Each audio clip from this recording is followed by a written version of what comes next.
有記者向國家主席胡錦濤提出有關六四問題之後，被警員帶走。保安局局長黎棟國話：正調查事件，重申警方同傳媒唔係對立。而記協啦，下晝亦都就事件同警方會面，要求交代係唔係有人濫權。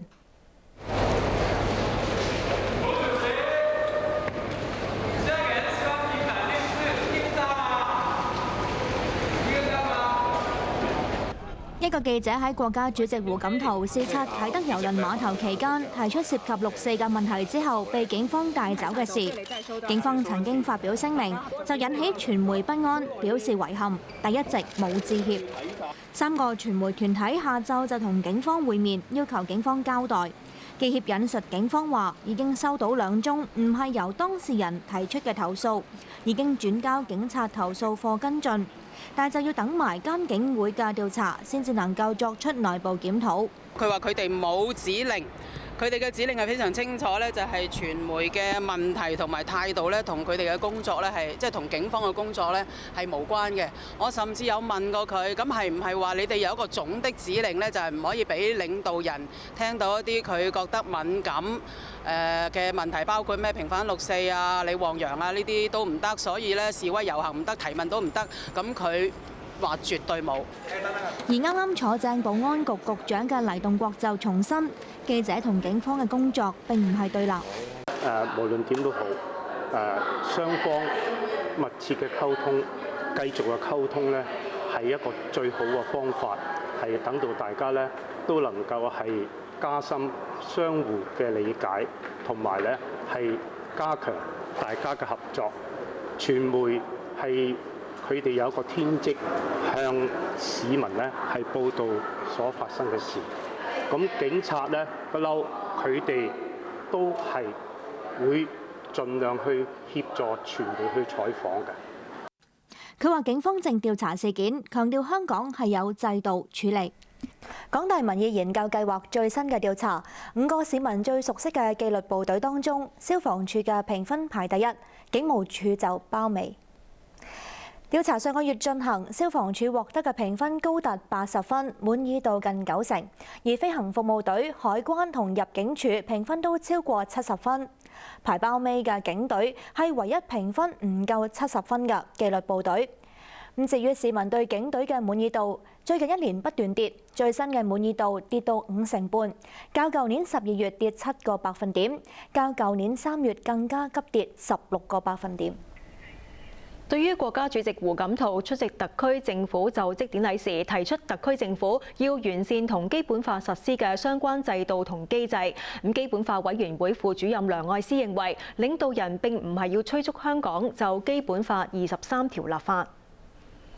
主席講咧係話要維護基本法嘅權威，所以呢個唔係只係點話某一條基本法係應該要落實，唔係咁嘅意思。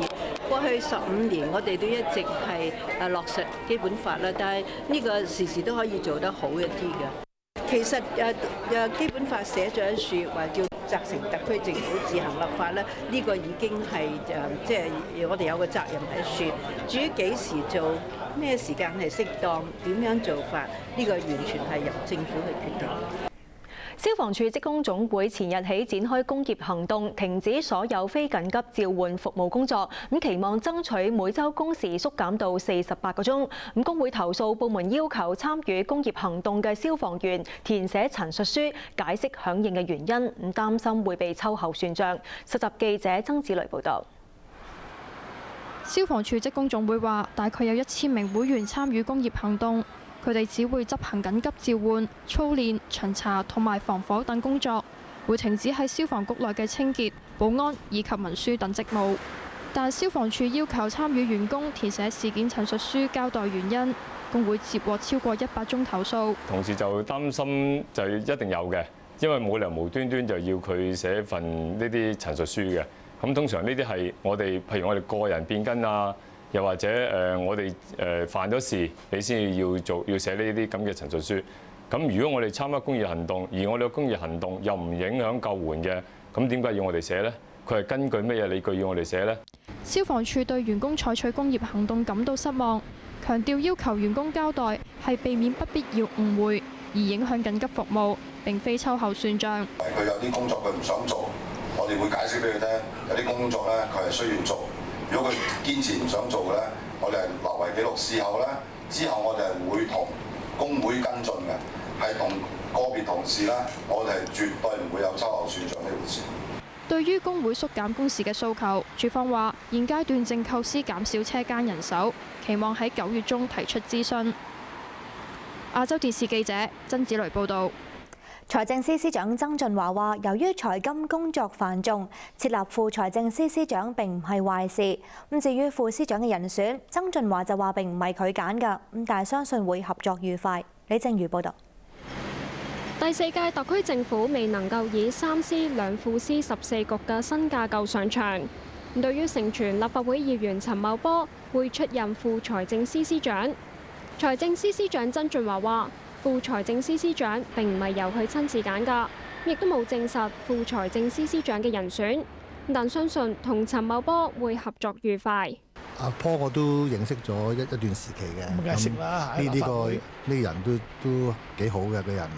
唔可以講話係我揀嘅，咁即係呢個咧就，但係我相信我哋大家嘅工作上邊呢，都會愉快嘅。面對複雜嘅世界經濟局勢，曾俊華認為設立副財政司司長並唔係壞事。呢一方面嚟講呢，工作確實係多嘅。如果係多幾把手嚟幫下手去做啦，都唔係壞事嚟嘅。尤其是而家呢，特首呢就係好緊張咧，就喺呢個產業上面嗰度咧，係做多啲嘢。咁呢方面，我哋都承認我哋係可以做多啲嘢嘅。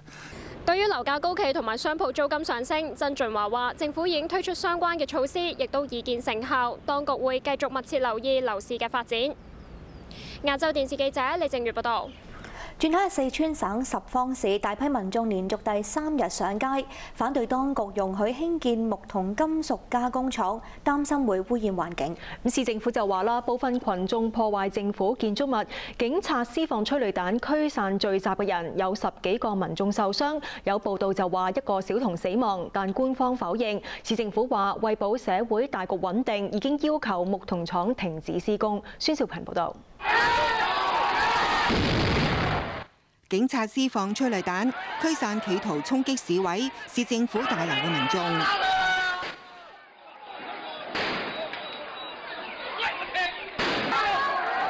群眾情緒激動，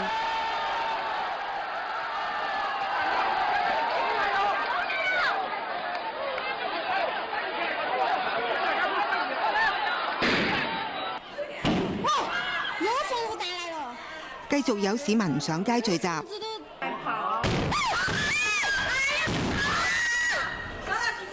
又向警察投擲雜物，防暴警察喺各主要路口布防，阻止民眾衝向市委同埋市政府大樓。哪個？附近，我附近，你看領導，冇話筒，還衝。警察喺大街組成人牆。好嚇人，好嚇人！見到有警察追打示威者。有民眾話被警察打傷，亦有細路仔喺混亂當中受傷。市政府就話有人破壞政府大樓，事件中亦有警察受傷。有消息話，琴日嘅遊行最高峰嘅時候有1萬幾人，但係當局就話只有幾千人，局勢喺今朝受控。控制。已經得到控制。那街上就是民眾是已經散去了，還是有一些新的情況？可能還有一小部分人吧，可能還有一些，不過比昨天人少。連續爆發2日嘅示威衝突之後，十方市警方今日發布通告，呼籲民眾停止通過互聯網、手提電話同埋其他方式煽動或者組織示威。事件嘅起因係民眾不滿市政府唔理會民間嘅反對聲音，堅持容許興建木同金屬加工廠，擔心係會污染環境，危害到民眾嘅健康。市政府亦已經發布通告，強調為保社會大局穩定，木同廠琴日已經停止施工，呼籲民眾保持理性。又強調興建木同廠事前已經進行咗環境嘅評估，經國家環保部審批同意，承認係宣傳不足，令到民眾有誤解。這個項目到底是什麼問題引起了這麼大的民憤？污染嘛，大家都覺得它可能污染比較嚴重。那之前有經過一些環評測試，或者說是其他的評估嗎？有說過吧，好像說過有環評。是通過環評的之前。對。但是政府通過了，但是民眾還是覺得不放心，是嗎？對，所以沒怎麼跟這個民眾說，主要是可能宣傳不是很到位。十方市長徐光勇承諾，如果環保問題唔過關，係絕對唔同意木桐廠投產。呢間木桐廠喺上個禮拜五舉行開工典禮，係四川十二五規劃嘅重點項目，亦係汶川地震災後嘅重建項目，投資超過100億人民幣，係十方市第一個100億級嘅投資項目，能夠為當地提供大約3000個職位。木桐廠就強調係重視控制污染，處理工業廢物嘅設施佔總投資1成幾。當地居民仍然反對，就係因為如果人體吸收過量嘅木，係會引致痛風、關節痛、腎臟受損同埋動脈硬化等疾病。事件引起中央媒體關注，《人民日報》屬下嘅《環球時報》發表評論文章，話事件反映地方政府喺發展經濟嘅時候忽略咗環保，以為民眾唔會察覺，低估咗佢哋嘅反應。今次事件嘅啟示係唔能夠輕視官民摩擦，避免強力執法。亞洲電視記者孫淑勤報道。陣間翻嚟會報道。下半年第一個交易日，港股升200幾點，但有市場人士認為暫時都係上落市嘅格局。喺北京，非法電動3輪車喺主要街道穿梭，當局禁之不絕。光輝歲月，亞洲電視55週年，香港第一間電視台，全球首間華語電視台。澳門行政長官崔世安博士題詞。